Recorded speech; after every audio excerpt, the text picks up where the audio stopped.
ये बंदा दाता साहब जुम्मे की नमाज़ पढ़ने के लिए आया लेकिन अपना पर्स गवा बैठा।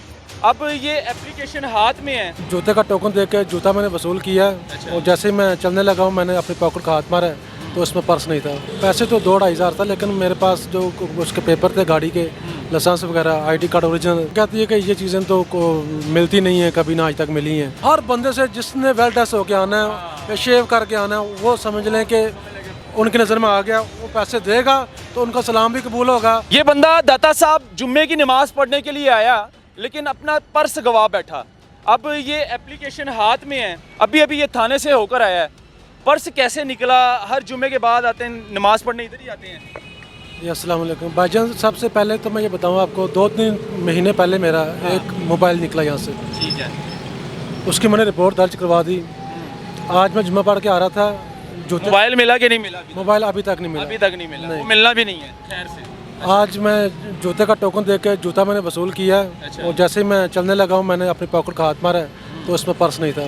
पर्स भी निकल गया। पर्स में बहुत ज़्यादा ज़रूरी कागजात थे, मेरा लाइसेंस था गाड़ी अच्छा, के। पर्स कौन सी जगह से निकला है? आप ये जो यहाँ पे जूते जमा करवाते हैं ना, वहाँ। अंदर दरबार के अंदर? हाँ जी, अंदर वाली साइड है ये ना, वहाँ जाते हुए ही आते हुए? वापसी पे। वापसी पे। जी।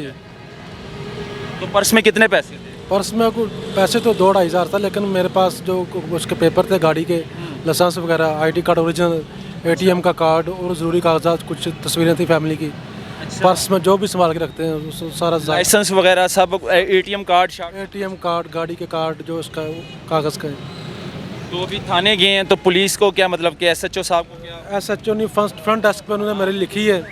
वो कहते हैं कि आपके जो पैसे हैं वो तो फिसबिल्ला चले गए, ठीक है। अभी आप ये लिखवा लें और आप नया बनवा लें। कैसे मतलब कि इसका क्या फ़ायदा, मुझे ये बता दें। जेब तराश ने तो आपकी जेब काट ली है, पर्स निकल गया है, अब पुलिस किस तरह ये ढूंढ के देगी आप? पुलिस तो कहती है कि ये चीज़ें तो मिलती नहीं है, कभी ना आज तक मिली हैं, आप इसका मिसयूज़ ना हो, आप नया बनवा लें बस। अच्छा, आपके पास रिपोर्ट है? हाँ जी, ये आपके पास प्रूफ है कि आज से आपका लॉस्ट हो गया था। कोई और अगर यूज़ करेगा, लोकेशन किसी और से होगा तो आपके पास। आइडेंटिटी कार्ड भी था आपका? जी जी, आइडेंटिटी कार्ड।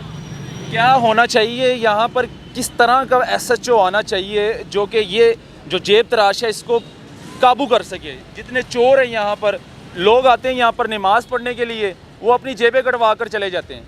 लोग आते हैं यहाँ पर लंगर बांटने के लिए, वो अपने मोबाइल निकलवा बैठते हैं। तो ये काम जो है ना अरसा दराज से चलता आ रहा है। जेब तराश का गैंग इतना बड़ा है यहाँ पर, पुलिस से क्यों नहीं काबू हो रहा? ये समझ से बाहर है। पुलिस क्यों नहीं पकड़ती जेब तराशों को, और ये चीज़ें ख़त्म क्यों नहीं हो रही आज तक? ये भाई मेरा जुम्मे की नमाज़ पढ़ने के लिए आया लेकिन अपनी सारी कीमती कागजात जो है ना वो गवा बैठा। पर्स निकल गए, पर्स में तो सारे कीमती कागजात थे, जाहिर सी बात है। आइडेंटिटी कार्ड था, एटीएम कार्ड थे, लाइसेंस था, सब कुछ था बीच में। लेकिन अब जाहिर सी बात है कागज़ कटवा के एक छोटा सा सफ़ेद सा कागज़ इनको दे दिया गया है थाने के, और जाएँ भाई। अब ये चीज़ें मिलेगी तो नहीं, लेकिन आपकी जो चीज़ें हैं वो अब गैर महफूज हैं, तो आप ये एप्लीकेशन ले लें। इसका कोई फ़ायदा नहीं है। ना तो पुलिस इनको रोक सकी अभी तक, जेब तराश को रोक सकी है, ना रोक पाएंगे, क्योंकि हर रोज़ ये वक़ुआ होता रहता है। भाईजान कोई आखिरी मैसेज, कोई आखिरी बात पुलिस को कहना चाहेंगे आप? अल्लाह सबको हिदायत दे भाईजान। पुलिस को क्या करना चाहिए? ये जो दाता दरबार का स्टेशन है बिल्कुल उसके नियर बाई, बहुत क्लोज प्लेस है, और यहाँ पे वारदातें हज़ारों की हिसाब से होती हैं। तो यहाँ पे उनको अटेंशन, तवज्जो देनी चाहिए, गैर जिम्मेदारी का मुजाहरा नहीं करना चाहिए। ये इस काम को हमारा जो असासे, जो हमारे जो पैसे, हमारे कागजात या कोई भी चीज़ हमारी चोरी होती है, ये उसको सीरियस लेते ही नहीं है। ये लाते जी मोबाइल भी अभी तक ढूंढ के नहीं दिया पुलिस वालों ने, वो तो ट्रेस हो जाता है। वो ट्रेस एक गैजेट बोला उन्होंने लगाया हुआ, दूसरा भी कोई उन्होंने वगैरह कुछ ट्रेसिंग के लिए लगाया, लेकिन अभी तक वो भी नहीं मिलना भाईजान। हमारे अपने कैमरामैन का आईफोन निकल गया था, वो अभी तक नहीं मिला। मोहतरम यहाँ पे हर जगह पे कैमरे लगे हैं, महकमा औकाफ के लोग और जो यहाँ पे दूसरे लोग हैं, ये सारे बस ऐसे ही हैं। दरबार की जो अंदर की फुटेज है ना वो कवर होती रहती है, क्योंकि हर जगह पर कैमरा लगा हुआ है, एक एक कैमरा लगा हुआ है, और ये चोर 1 मिनट में पकड़ा जा सकता है अगर ये फुटेज देखी जाए। अगर चोर को देखा जाए कि चोर कौन है, जेब तराश कौन है, 1 सेकंड में ये चोर पकड़ा जाएगा। लेकिन नहीं, महकमा औकाफ वाले चुप है, खामोश है। जो मैनेजर है महकमा औकाफ के, वो आराम से मज़े के साथ ऑफिस में बैठे होते हैं, चाय शाय पीते हैं, बैठ के अपनी ड्यूटी पूरी करते हैं और घर चले जाते हैं। बस यही काम हो रहा है। और पुलिस हमारी अल्लाह ही हाफिज़ है, बस कुछ कह नहीं सकते, हमारे पास अल्फाज नहीं है। जितने भी यहाँ पे वर्कर हैं वो चाहे वो फिसबिल्ला काम कर रहे हैं या महकमा औकाफ की तरफ से, वो हर दरवाजे पे खड़ा बंदा आपको ऐसे टोएगा, भाईजान कुछ लंगर दे दें, कुछ चीज़ दे दें, पैसे दे दें। 100, 150, 200, 500 हर बंदे से जिसने वेल ड्रेस होके आना है या शेव करके आना है, वो समझ लें कि उनकी नज़र में आ गया, वो पैसे देगा तो उनका सलाम भी कबूल होगा, फिर उसको बिठाएंगे भी अच्छी जगह पे, उसको लाइन से रोकेंगे भी नहीं।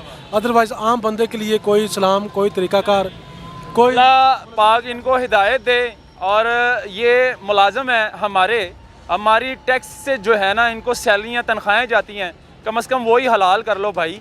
आप लोगों को तनख्वाहें जाती हैं हमारे टैक्स से, आप हमारे मुलाजिम हैं, हमारे सर्वेंट हैं, आप इनके सर्वेंट हैं, लेकिन कुछ ख्याल करें, आवाम को इसी तरह नुकसान होता रहेगा। मुझे दिया इजाज़त, अल्लाह हाफ़िज़।